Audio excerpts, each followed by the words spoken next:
नमस्कार दोस्तों, current affairs के इस वीडियो में आपका स्वागत है। आज है 19 अक्टूबर 2020 और 19 अक्टूबर 2020 से जितने भी करंट अफेयर्स के क्वेश्चन हैं जो राष्ट्रीय एवं अंतर्राष्ट्रीय स्तर के हैं उसको आज हम डिस्कस करेंगे। और दोस्तों, इस वीडियो का अगर आप पीडीएफ डाउनलोड करना चाहते हैं तो हमारे टेलीग्राम चैनल से डाउनलोड कर सकते हैं। टेलीग्राम एप्लीकेशन में सर्च कीजिए हमारा बिहार HB और चैनल को ज्वाइन कीजिए। वहाँ पर आपको सारे दिन का PDF मिल जाएगा। और दोस्तों, इस वीडियो के लास्ट में मैंने रिवीजन का 2 प्रश्न रखा है जिसका आंसर आप लोग को कमेंट बॉक्स में देना है। तो वीडियो लास्ट तक जरूर देखिए। तो चलिए शुरू करते हैं। तो दोस्तों, आज का पहला प्रश्न है, हाल ही में किस राज्य में मछली की एक नई प्रजाति जिसका नाम है सिस्तूरा हिरण्यकेशी, तो इसको खोजा गया है। तो सिस्तूरा हिरण्यकेशी नामक मछली की एक नई प्रजाति की खोज की गई है जो कि महाराष्ट्र में खोजी गई है। ए ऑप्शन इसका सही हो गया।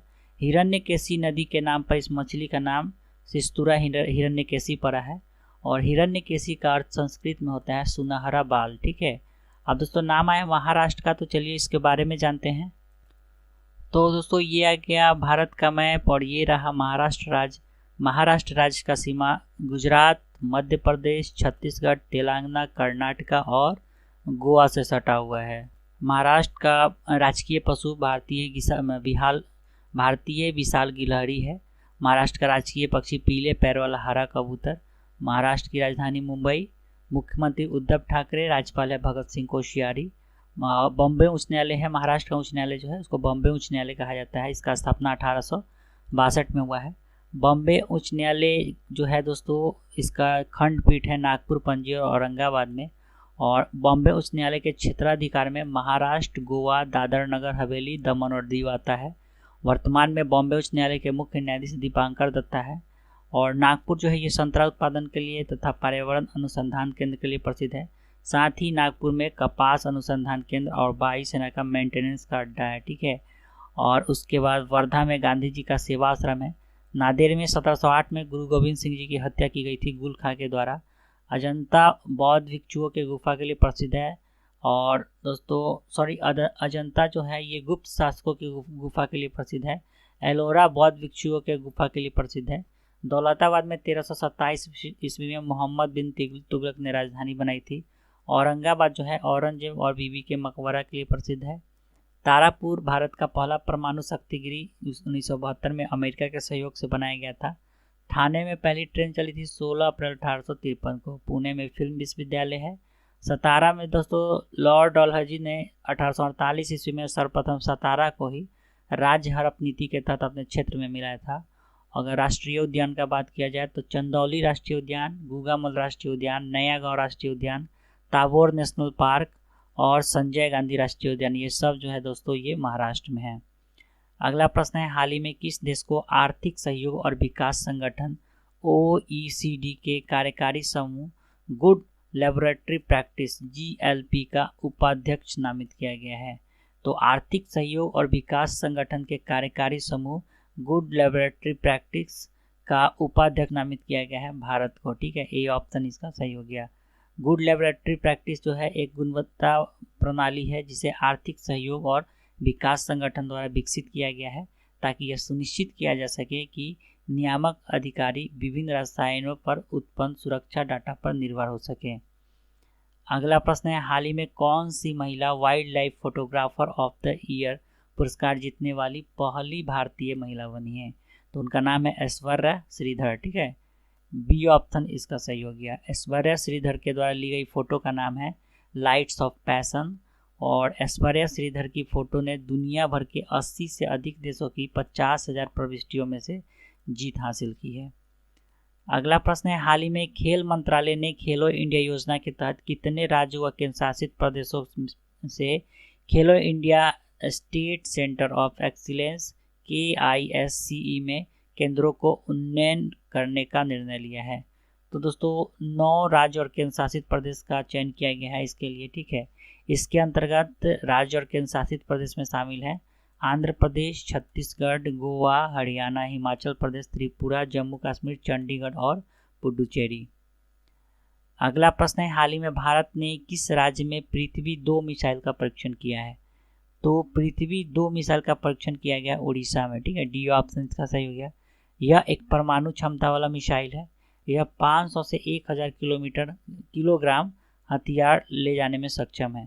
9 मीटर लंबी पृथ्वी DRDO द्वारा एकीकृत निर्देशित मिसाइल विकास कार्यक्रम IGMDP के तहत विकसित की गई पहली मिसाइल है। अगला प्रश्न है, हाल ही में भारत की किस कंपनी ने स्पुतनिक 5 कोरोना वायरस टीके के नैदानिक परीक्षण और भारत में इसके वितरण के लिए Russian directorate investment fund RDIF से समझौता किया है? तो सही उत्तर हो गया डॉक्टर रेड्डीज। ठीक है, बी ऑप्शन इसका सही हो गया। यानी भारत की कंपनी डॉक्टर रेड्डीज और RDIF यानी रशियन डायरेक्टरेट इन्वेस्टमेंट फंड के साथ समझौता हुआ है। डॉक्टर रेड्डीज और RDIF ने स्पुतनिक 5 कोरोना वायरस टीके के नैदानिक परीक्षण और भारत में इसके वितरण के लिए साझेदारी की है। Drug controller general of India ने भारत में नैदानिक परीक्षण को मंजूरी दी है। RIDF डॉक्टर रेड्डी को टीके की 100 मिलियन, ठीक है, 100 मिलियन खुराक आपूर्ति करेगा। अगला प्रश्न है, कौन सा राज्य साल में 2 बार गरीबी रेखा से नीचे रहने वाले राज्य के सभी परिवारों को प्रति लुंगी धोती साड़ी 10 रुपया रियायत दर पर वितरित करेगा? ठीक है, तो यह पहल शुरू किया गया झारखंड के द्वारा। ठीक है, डी ऑप्शन इसका सही हो गया। राष्ट्रीय खाद्य सुरक्षा अधिनियम और अंत्योदय अन्न योजना के तहत आने वाले सभी पात्र गृहस्थ को 6 महीने के अंतराल पर कपड़े दिए जाएंगे। नाम आया झारखंड का, तो चलिए इसके बारे में जानते हैं। तो दोस्तों ये आ गया भारत का मैप और ये रहा झारखंड राज्य।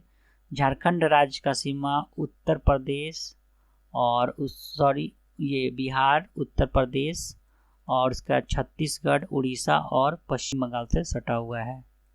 झारखंड की राजधानी रांची है। मुख्यमंत्री हेमंत सोरेन है। राज्यपाल है श्रीमती द्रौपदी मुर्मू। झारखंड उच्च न्यायालय का स्थापना सन 2000 में हुआ है और झारखंड उच्च न्यायालय जो है यह रांची में है।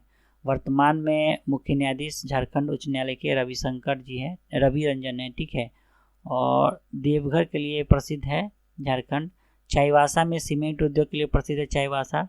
Jamshedpur Tata iron and steel company TISCO की स्थापना से इस शहर की बुनियाद पड़ी।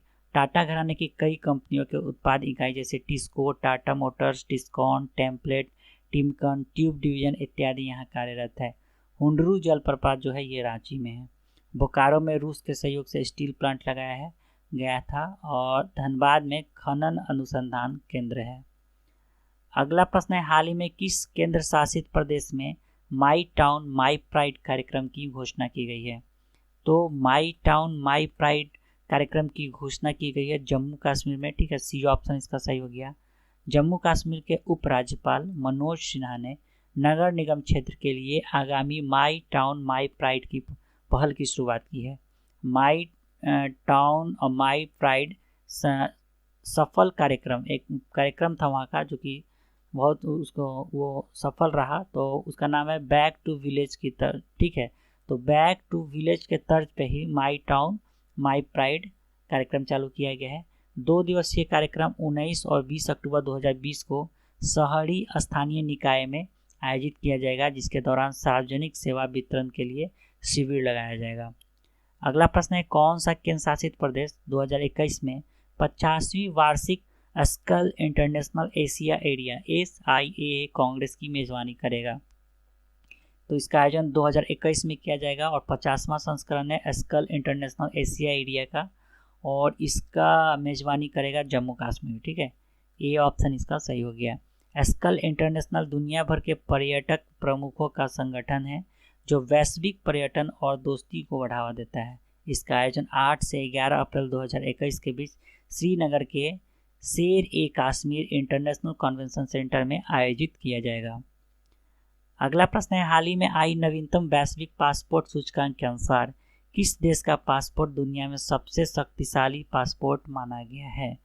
तो न्यूजीलैंड का पासपोर्ट दुनिया में सबसे शक्तिशाली पासपोर्ट माना गया है। इस मामले में न्यूजीलैंड ने जापान को पीछे छोड़ दिया है। ठीक है, इस सूचकांक को वैश्विक वित्तीय सलाहकार फॉर्म अर्टन कैपिटल द्वारा संकलित किया गया है। अगला प्रश्न है, हाल ही में रक्षा मंत्री राजनाथ सिंह के द्वारा वर्ष 2019 के लिए सशस्त्र सेना चिकित्सा सेवा के सर्वश्रेष्ठ और द्वितीय सर्वश्रेष्ठ कमांड अस्पतालों के लिए रक्षा मंत्री ट्रॉफी प्रदान किया गया है। तो इसमें प्रथम स्थान पे कौन सा अस्पताल आया है? तो कमांड अस्पताल वायुसेना बेंगलुरु प्रथम स्थान पे आया है और कमांड अस्पताल पूर्वी कमांड कोलकाता ये दूसरा स्थान पे आया है। ठीक है, तो ए ऑप्शन इसका सही हो गया। कमांड अस्पताल वायुसेना बेंगलुरु यह प्रथम स्थान पे है। वर्ष 2019 के लिए कमांड अस्पताल वायुसेना बेंगलुरु को प्रथम पुरस्कार तथा कमांड अस्पताल पूर्वी कमांड कोलकाता को दूसरा स्थान प्राप्त हुआ है और इस दोनों को दिया गया है रक्षा मंत्री ट्रॉफी। ठीक है, अगला प्रश्न है, हाल ही में भारत के किस महिला को गोल्डन एसटीवी पुरस्कार के लिए नामित किया गया है? तो गोल्डन एसटीवी पुरस्कार के लिए नामित की गई है दोस्तों श्रीमती सीमा गुप्ता। ठीक है, सी ऑप्शन इसका सही हो गया। Shrimati Seema Gupta power grid corporation of India limited के परिचालन निदेशक हैं। इन्हें लाइफ टाइम अचीवमेंट बिजनेस श्रेणी में 17वीं वार्षिक STV award for women in business से सम्मानित किया गया है। अगला प्रश्न है, हाल ही में जारी वैश्विक भूख सूचकांक, ठीक है, वर्ल्ड हंगर इंडेक्स में भारत को कौन सा स्थान मिला है? या ग्लोबल हंगर इंडेक्स भी बोला जाता है। तो ग्लोबल हंगर इंडेक्स में भारत को मिला है 94वां स्थान। ठीक है, डी ऑप्शन सही हो गया। वैश्विक भूख सूचकांक 2020 में 107 देशों की सूची में 94वें स्थान पे है भारत और भूखी गंभीर श्रेणी में है। ठीक है, वैश्विक भूख सूचकांक GHI यानी ग्लोबल हंगर इंडेक्स में भारत का खराब प्रदर्शन लगातार जारी है। पिछले साल 117 देशों की सूची में भारत को 102वां स्थान आया था। 2018 के इंडेक्स में भारत को 119 देशों की सूची में 130वां स्थान था। वहीं 2017 में इस सूचकांक में भारत का स्थान 100वां था। रिपोर्ट के अनुसार बांग्लादेश 75वें स्थान पे है, म्यांमार 78वें स्थान पे है, पाकिस्तान का स्थान 88 है, वहीं नेपाल 73, श्रीलंका 64 पे है और दोनों देश मध्य श्रेणी में आते हैं। ठीक है, तो दोस्तों ये था इसका करंट अफेयर्स। चलते हैं कल के रिवीजन की तरफ। तो कल के रिवीजन का पहला प्रश्न था, हाल ही में किस व्यक्ति को शस्त्र रामानुजन पुरस्कार से सम्मानित किया गया है? तो साईं एब्रा को, सी ऑप्शन इसका सही हो गया। दूसरा प्रश्न है, किस व्यक्ति को यूनेस्को में भारत के अगले अस्थायी प्रतिनिधित्व के रूप में नियुक्त किया गया है? तो विशाल वी वर्मा को। ठीक है, ए ऑप्शन इसका सही हो गया। आज का रिवीजन का प्रश्न है, कोविड-19 महामारी के देशों के निस्वार्थ नायकों का जश्न मनाने के लिए वृत्त चित्र श्रृंखला भारत के महावीर की सह मेजबानी कौन करेगा? और आज का दूसरा प्रश्न है, हाल ही में अंतर्राष्ट्रीय भारोत्तोलन महासंघ के अध्यक्ष के रूप में किसे चुना गया है? तो इस दोनों प्रश्न का उत्तर आप लोगों को कमेंट बॉक्स में देना है। तो चलिए दोस्तों, आज के लिए इतना ही। आशा करता हूँ आपको ये वीडियो अच्छा लगा होगा। अगर ये वीडियो थोड़ा सा भी अच्छा या हेल्पफुल लग रहा है तो प्लीज़ इस चैनल को सब्सक्राइब कीजिए, वीडियो को लाइक कीजिए तथा अपने दोस्तों में ज़रूर शेयर करें। और दोस्तों, इस वीडियो का अगर आप ऑडियो सुनकर रिवीजन करना चाहते हैं तो खबरी एप्लीकेशन पे हमारा भी हर चैनल सब्सक्राइब कीजिए। वहाँ पे आपको प्रतिदिन इस वीडियो का ऑडियो मिल जाएगा जिसे सुनकर आप रिवीजन कर सकते हैं। खबरी एप्लीकेशन का लिंक वीडियो के डिस्क्रिप्शन बॉक्स में दिया गया है। तो चलिए दोस्तों, आज के लिए इतना ही। वीडियो देखने के लिए बहुत बहुत धन्यवाद।